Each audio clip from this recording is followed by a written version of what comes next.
అలస్కాలో Trump Putin August 15వ తారీఖున ఇద్దరికి భేటీ కాబోతున్నారు. ఉక్రెయిన్ వార్ విషయంలో ఒకవేళ ఉక్రెయిన్ వార్కి సంబంధించి వాళ్ళు అక్కడ ఏం మాట్లాడుకోబోతున్నారు, ఈ మీటింగ్కు ఉన్నటువంటి ప్రాముఖ్యత ఏంటి అన్న దాని గురించి మనం ఇప్పుడు మాట్లాడుకోబోతున్నాం. నాగేశ్వర్ గారు, ఆగస్టు 15న ట్రంప్ పుతిన్ సమావేశం కాబోతూ ఉన్నారు. ఎలా చూడాలి, ఆ సమావేశానికి ఉన్న ప్రాముఖ్యత ఏంటి?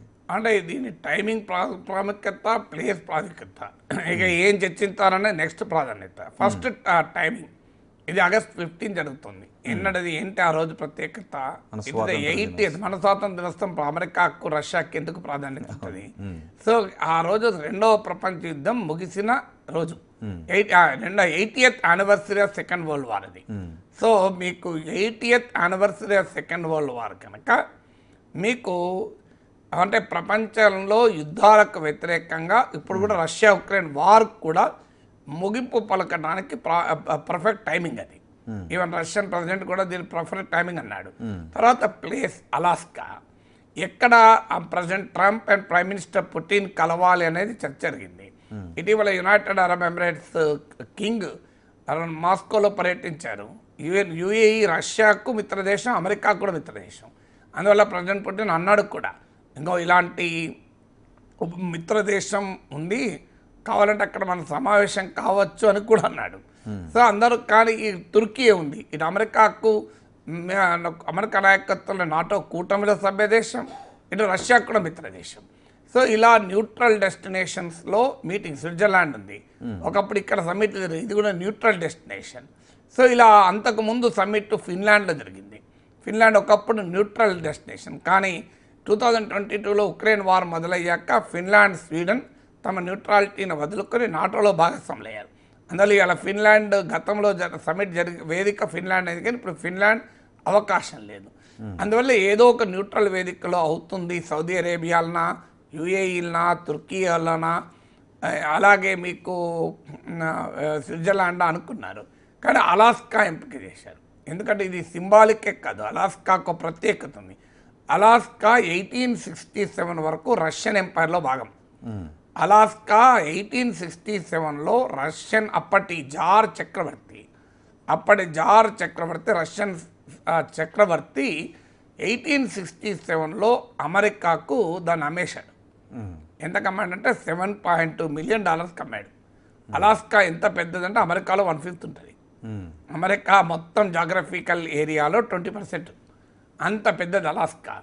అంతేకాక ఆడ సహజమైన విలువైన సహజ వనరులు ఉన్నాయి, గోల్డ్ ఉంది, ఇతర ఆయిల్ అండ్ గ్యాస్ కూడా ఉందని అంటున్నారు. గోల్డ్ డిపాజిట్ భారీగా బయటపడ్డాయడ. సో ఆ అలాస్కాను $7.2 మిలియన్ జార్ చక్రవర్తి, జార్ 2 అనుకుంటా, జార్ అలెగ్జాండర్ 2 అనుకుంటా బహుశా.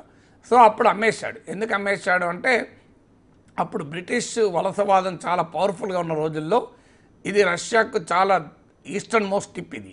సో అందువల్ల బ్రిటిష్ వాళ్ళు దీన్ని ఎక్కడ ఆక్రమించేస్తారో అనే అనుమానంతో దాన్ని కాపాడుకోలేమని చెప్పి అమ్మేశాడు. సో ఇప్పుడు అది $10 బిలియన్ దాకా ఉంటుంది, అంటే $1000 కోట్ల ఉంటుంది ఇప్పుడు. ఆ రోజు 7.2 మిలియన్ అంటే $72 లక్షల. 1867లో $72 లక్షల $7.2 మిలియన్ రష్యా ఈ అలాస్కాను అమెరికాకు అమ్మేసింది. సో అది ఇప్పుడు $10 బిలియన్ అంటే $1000 కోట్ల. అంటే ఒకప్పటి రష్యా భూభాగం, ఇప్పుడు అమెరికా భూభాగం.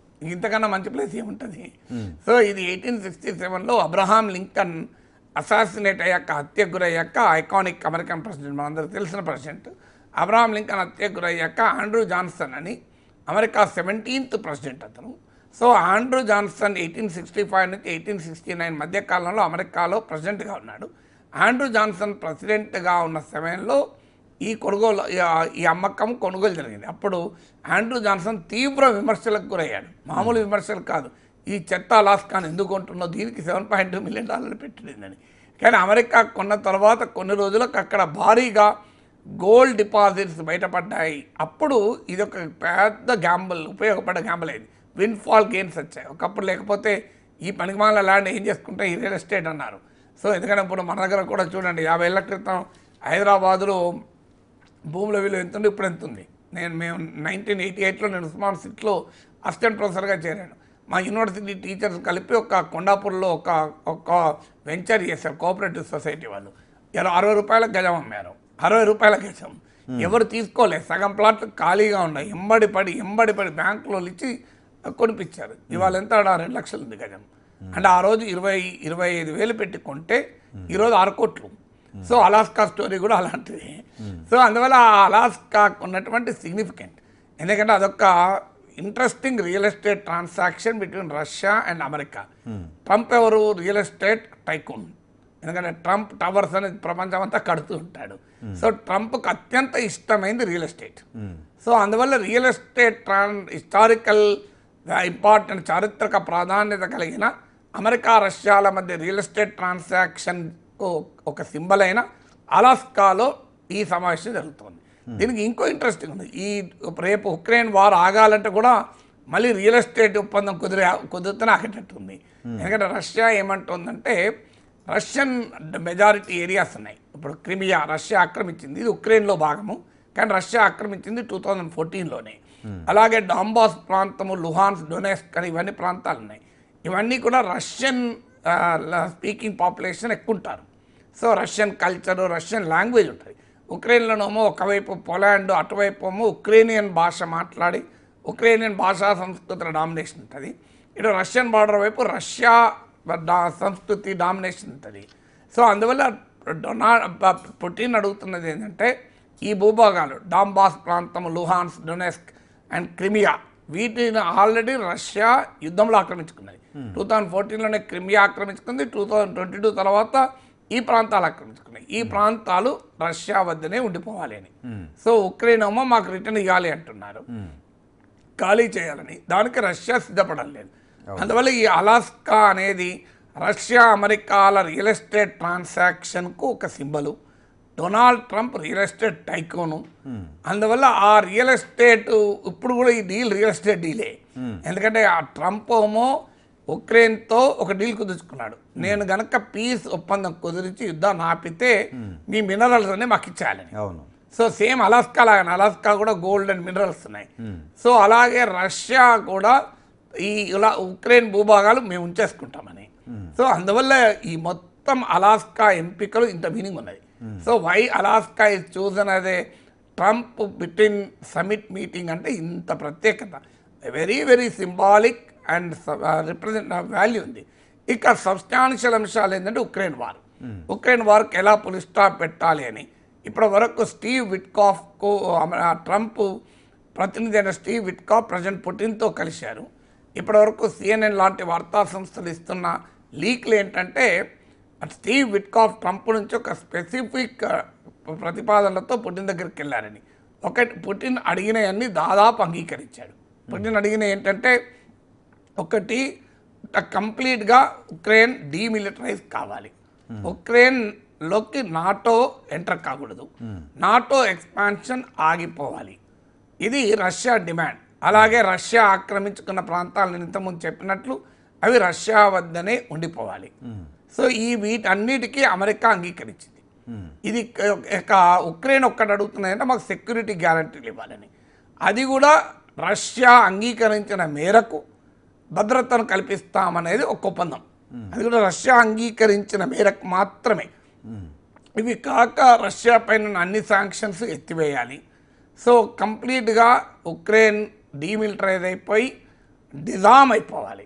అంటే ఒక రకంగా రష్యా కోరుకున్న ప్రతి ఒక్కదానికి ట్రంప్ ఒప్పుకొని అలాస్కాలో కలుద్దామని ప్రయత్నిస్తున్నాడు. ట్రంప్కు లాభం ఏంటి అంటే హాయిగా తేరగా ఉక్రెయిన్లో ఉన్న మినరల్ వెల్త్ వచ్చేసింది. ఉక్రెయిన్ యుద్ధానికి ఇప్పటిదాకా ఇచ్చిన నిధులకు వడ్డీతో సహా వసూలు చేసుకుంటాడు. నేను ఇప్పుడు రష్యా ఉక్రెయిన్ వార్ ఆపినా నాకు నోబెల్ ప్రైజ్ ఇవ్వని అంటాడు. ఆల్రెడీ ఇండియా పాక్ వార్ ఆపినా అంటున్నాడు, మనం ఒప్పుకోకపోయినా. అలాగే ఆర్మేనియా, అజర్బైజాన్ల మధ్య ఒప్పందం కుదిరింది. డెమోక్రటిక్ పీపుల్స్ రిపబ్లిక్ ఆఫ్ కాంగోలో మీకు రువాండా, కాంగోల మధ్య కూడా ఒప్పందంకు ప్రయత్నాలు జరుగుతున్నాయి. ఇరాన్ ఇజ్రాయెల్ వార్ ఆపినా అన్నాడు, ఇరాన్ పై యుద్ధం చేసి. సో ఇలా నేను ఇన్ని యుద్ధాలు ఆపాను. ఇప్పటికి లేటెస్ట్గా ఆర్మేనియా, అజర్బైజాన్ల మధ్య నగోర్నో కరాబాఖ్ అంశం పైన యుద్ధం జరిగింది. సో వాటి మధ్య కూడా శాంతి కుదిర్చాడు. చూడు, India Pak war, Israel Iran war, Armenia Azerbaijan war, ఇన్ని ఆపాను. ఇప్పుడు రష్యా ఉక్రెయిన్ వార్, కంబోడియా థాయిలాండ్ల మధ్య ఈ మధ్య ఒక టెంపుల్ గురించి పెద్ద ఘర్షణ జరిగింది, అవును. దాన్ని కూడా ఆపాను. ఇన్ని ఆపాను కనుక నాకు నోబెల్ ప్రైజ్ కావాలి అంటున్నాడు. ఈ ఆపిన తీరు చూస్తే రష్యా ఉక్రెయిన్ వారు ఎట్లా ఆపుతున్నాడు, ఉక్రెయిన్ కంప్లీట్ ముంచి రష్యా అడిగినవన్నీ అంగీకరించి ట్రంప్ అమెరికా యూరప్ ఇప్పటిదాకా ఎందుకు సహాయం చేసినాయి అన్నది ప్రశ్నార్థకం చేసి ట్రంప్ రష్యాకు లొంగిపోయి ఒప్పందం చేసుకుంటున్నాడు. ఇక మీకు ఈవెన్ ఇజ్రాయెల్ వారు ఏమాపాడు, ఇరాన్ పై అణు స్థావరాలపైన దాడులు చేశాడు, కానీ ఇప్పటికీ ఇరాన్ న్యూక్లియర్ కేపబిలిటీ పోలేదు. సో ఇజ్రాయెల్ గాజా వార్ ఏమాపాడు, ఎవరికి ఏమాపిండో మనకు అర్థమవుతుంది. గాజాను ఆక్రమించుకుంటా అంటున్నాడు. ఇండియా పాక్ వార్ ఆపలేదని మనం చెప్తున్నాం, బట్ ట్రంప్ ఏంటంటే అర్జెంటుగా ఈ wants some big ticket delivery. So అందువల్ల అలాస్కాలో కలవడం వల్ల ఒక బిగ్ న్యూస్ అవుతుంది. అక్కడ కుదుర్చుకొని ఈ లోపల నోబెల్ బహుమతి తెచ్చుకుంటే ఉక్రెయిన్ సంగతి ఉక్రెయిన్ చూసుకుంటుంది, మన సంగతి మనం చూసుకుందామని. మొత్తానికి ఉక్రెయిన్ ఒక రకంగా ముంచేసినట్టే, ట్రంప్ ముంచినట్టుగా చూడాలి. ట్రంప్ ముంచినట్టు కాదు, ఉక్రెయినే ఎప్పుడైనా ఒక దేశంపై ఆశపడి మనం యుద్ధం చేస్తే ఇలాగే వస్తుంది. ఎందుకంటే నీ శక్తిపై నువ్వు యుద్ధం చేయాలి, నీ శక్తిపై ఆధారంగా నువ్వు మిత్రుల్ని శత్రువులు ఎంచుకోవాలి. ఎవడో వచ్చి నన్ను కాపాడుతాడని చెప్పి నువ్వు యుద్ధం చేస్తే ఇలాగే ఉంటుంది. అందుకే పదే పదే చెప్పేది, అమెరికా పైన ఆశపడి మనం చైనాతో యుద్ధం చేస్తానని నడవదది. మన శక్తి మీదనే మనం చైనాతో డీల్ చేయాలి, మన శక్తి మేరకే చైనాతో వ్యవహరించాలి. కానీ అమెరికా ఆడుకుంటుంది అంటే, అమెరికా ఐ లవ్ పాకిస్తాన్ అన్నదే ఐ లవ్ చైనా అని కూడా అంటాడు. ఎందుకంటే ఇవాళ మనకన్నా ఎక్కువ ఆయిల్ చైనాకు ఉంటుంటే చైనా మీద 30% టారిఫ్ ఉంటే మన మీద 50% టారిఫ్ ఉంది. చైనా అమెరికాకు రైవల్, మనం ఫ్రెండ్. మరి ఎవరికి వైపు ఉన్నాడు అమెరికా? ట్రంప్ క్లియర్గా అర్థమవుతుంది కదా.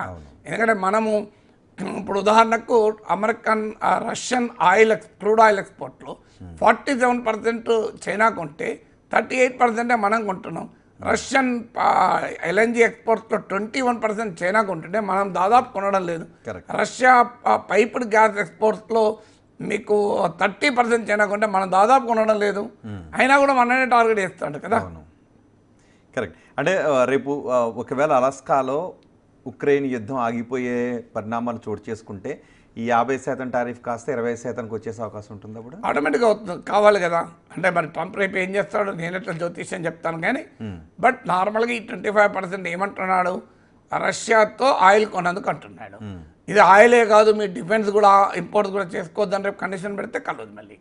సో ఇక్కడ వరకు ఈ కండిషన్ ఉంటే, ఏ కండిషన్ ఎప్పుడు యాడ్ అవుతుందో, ఏ కండిషన్ ఎప్పుడు క్లోజ్ అవుతుందో, ఎప్పుడు ఏం చేస్తాడో ట్రంప్కే తెలియదు, మనకెలా తెలుస్తుంది.